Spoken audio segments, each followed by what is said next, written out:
A four-star general crossed an entire flight line, stopped in front of a woman a chief had just screamed at to get off his tarmac, and saluted her first, before she'd even had the chance to raise her own hand, because there is exactly one category of person in the entire United States military that tradition requires every single officer, regardless of rank, to salute before they salute you.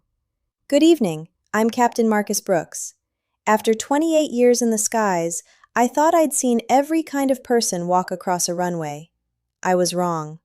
Tonight, let me tell you what happened at Castellan Air Force Base, and how the woman a flight chief called a rookie and ordered off his line turned out to be someone that same chief would have saluted first himself, if only he'd bothered to actually look at what she was wearing under her jacket. This one's going to hit you harder the longer you stay with it, so don't skip ahead. There's a reason I'm telling this one slowly, because the ending only lands the way it's supposed to if you understand exactly what that chief had no idea he was standing in front of that morning. And if it lands the way I think it will, hit subscribe now, because there's another flight worth telling right after this one. Maya Torres arrived at the flight line of Castellan Air Force Base a few minutes before 7 in the morning, dressed in a plain gray coverall with a contractor badge clipped to her chest pocket, a tablet tucked under one arm. She was 28 years old, quiet by nature, and had been working as a civilian avionics technician on base for just under 3 months, part of a small support team brought in to assist with an upcoming systems upgrade across the base's transport fleet. The morning still carried the cool edge of early autumn, ground crews moving between hangars in the low golden light, the ordinary rhythm of a base settling into another working day. She moved along the edge of the tarmac toward the hangar she'd been assigned to that week, walking the same route she'd walked a dozen times before without incident, her badge visible, her pace unhurried and entirely routine. What she didn't know yet was that the flight line chief on duty that morning, a man named Gunnery Sergeant Earl Duffy, had transferred in from another base only 2 weeks earlier, and hadn't yet learned every face on the roster of contractors and support staff now working under his section, a gap in familiarity that would matter a great deal in the next few minutes. Duffy spotted her walking near a row of parked aircraft he considered under his direct authority, and crossed the tarmac at a fast, aggressive clip, his voice already raised before he'd even closed half the distance between them, the particular bluster of a man determined to establish control over unfamiliar territory as quickly and loudly as possible. "Hey, you, rookie! This is my flight line, and I don't know you. Get off my tarmac before I have you escorted out." Maya stopped, startled by the volume more than the words themselves, and held up her badge without stepping back. "I'm cleared for Hangar 3, contractor support for the avionics upgrade. My badge is right here." "I don't care what that badge says," Duffy snapped, not even glancing at it, his voice carrying across the open tarmac loud enough that several nearby ground crew members turned to watch. "I run inspections on every face on this line personally, and I haven't seen yours. Move, now, before I make this a bigger problem than it needs to be." A couple of the watching ground crew exchanged uncomfortable glances, one of them starting to speak up before thinking better of it, none of them quite willing to interrupt a chief mid-tirade over a contractor they didn't personally know either. Maya didn't argue further. She simply nodded, stepped back off the active line as instructed, and moved toward the perimeter walkway, her expression calm despite the public dressing down, the particular stillness of someone who had absorbed far worse than a loud voice on a tarmac and had long since learned not to let it show. What Gunnery Sergeant Earl Duffy had no way of knowing, because nothing about her quiet coverall and contractor badge announced it, was that Maya Torres had served 8 years in the United States Army before transitioning to civilian work, and that during a deployment 6 years earlier, she had been awarded the nation's highest military decoration for an act of valor that most of the people on that flight line would spend their entire careers only reading about in training materials. The action that earned Maya Torres the Medal of Honor had taken place during a routine convoy security operation that turned into anything but routine, when an ambush along a narrow mountain pass pinned down a 12-person unit under heavy fire, 3 of them wounded in the opening minutes, their vehicle disabled and burning at the front of the convoy line, smoke rising into a sky that had been perfectly clear only minutes earlier. Maya, then a staff sergeant, had left the relative cover of her own vehicle under sustained enemy fire, crossing nearly 60 meters of exposed terrain twice, first to pull a wounded soldier out of the burning vehicle, and second to retrieve a radio operator whose equipment had been destroyed, restoring the unit's only working communication link at a moment when calling in air support was the difference between the entire convoy surviving or not. She remembered almost none of the specific decisions afterward, only the overwhelming, narrowed focus of a body moving faster than conscious thought could keep pace with. She'd been shot once during the second crossing, a wound to her shoulder that she hadn't fully registered until the fighting had actually stopped, adrenaline carrying her through the final minutes of the engagement with a focus that left no room for pain until there was finally room for anything else. The convoy survived. All 12 members made it home.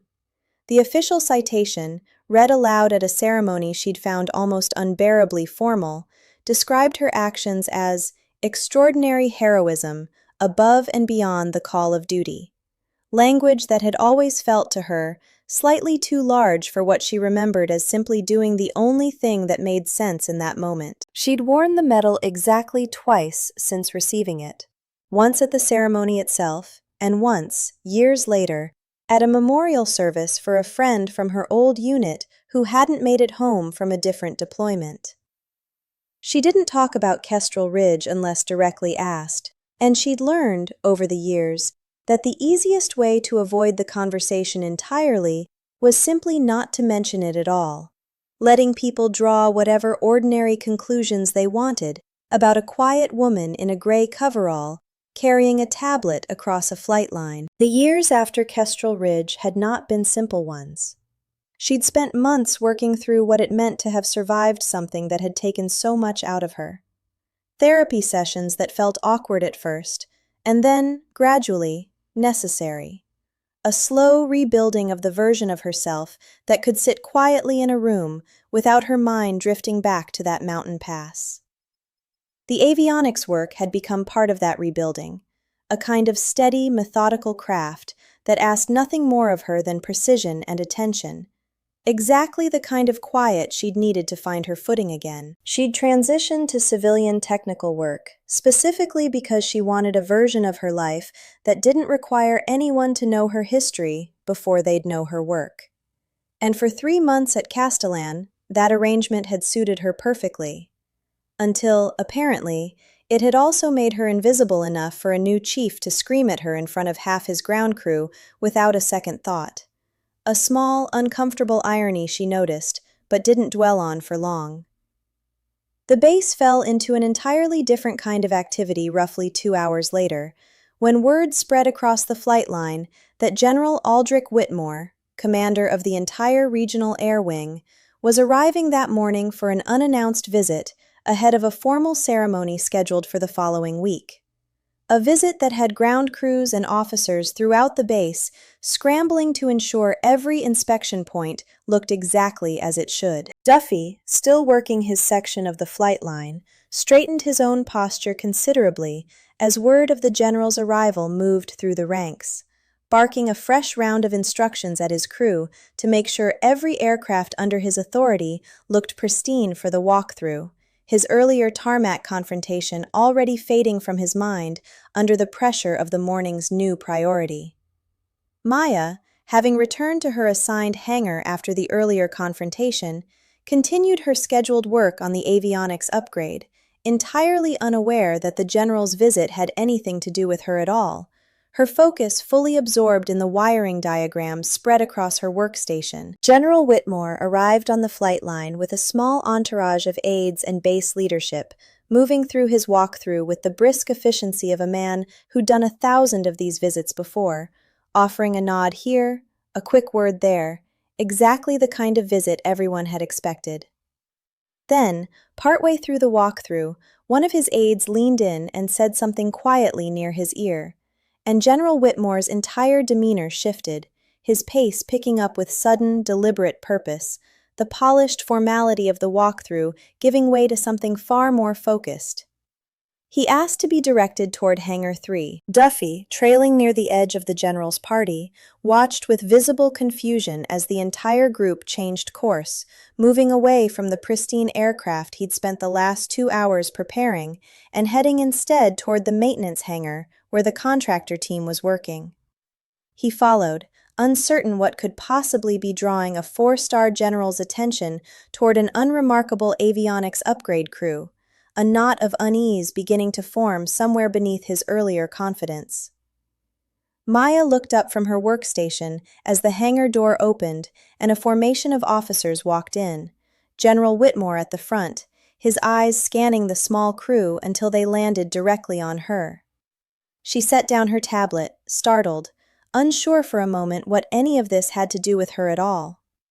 General Whitmore crossed the hangar floor directly, stopped in front of her, and raised his hand in a crisp, formal salute, holding it steady, waiting. The hangar went completely silent.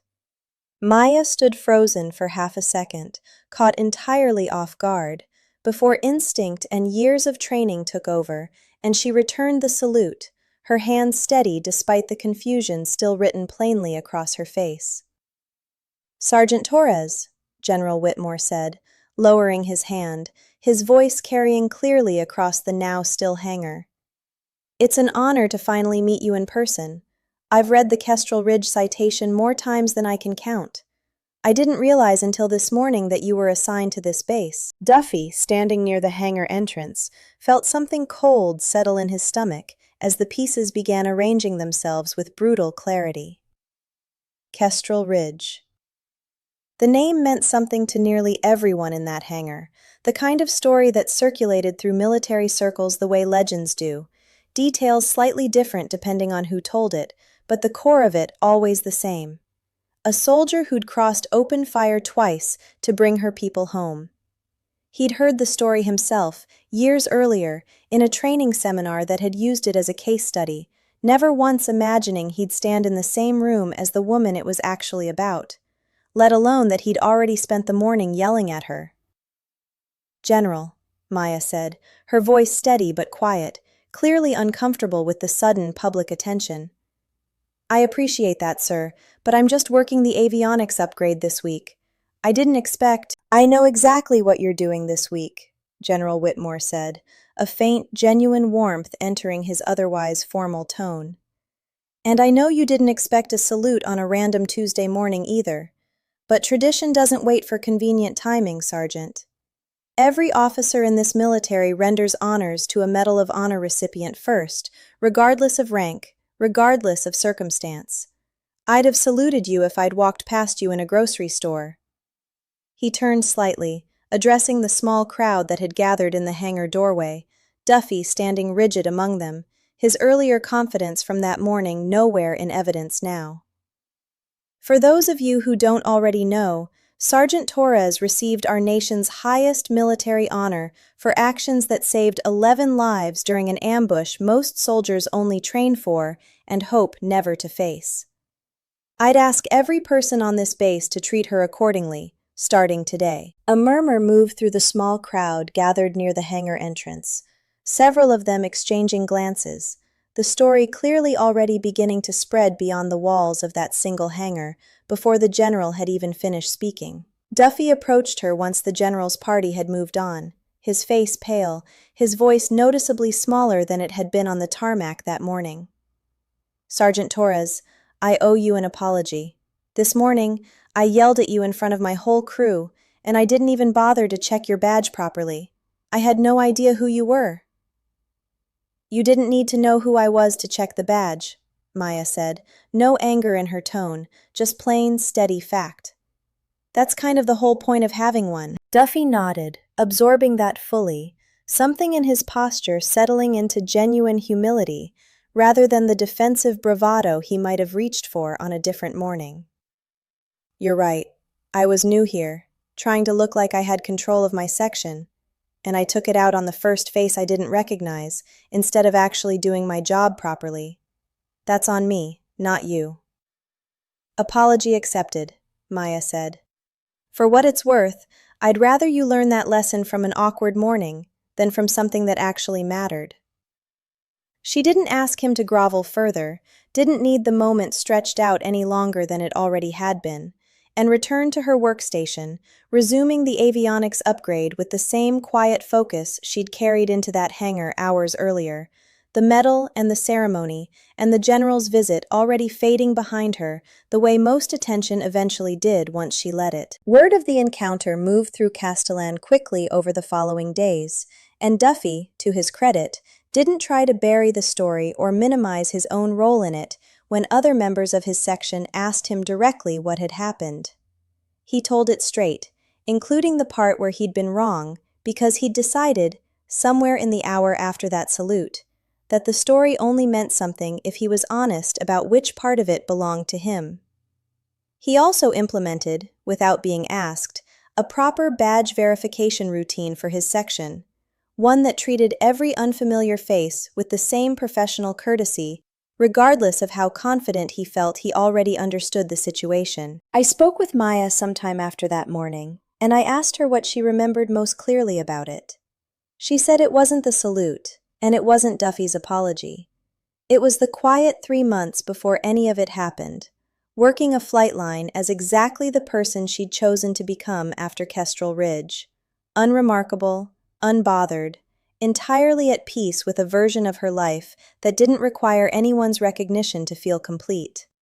She told me something else too, something she'd carried with her since the ceremony itself, back when she'd stood in a formal uniform, listening to a citation describe the worst and best minutes of her life, read aloud to a room full of strangers. She said the medal never changed who she was underneath it. It just gave other people, eventually, a reason to finally look closely enough to see her.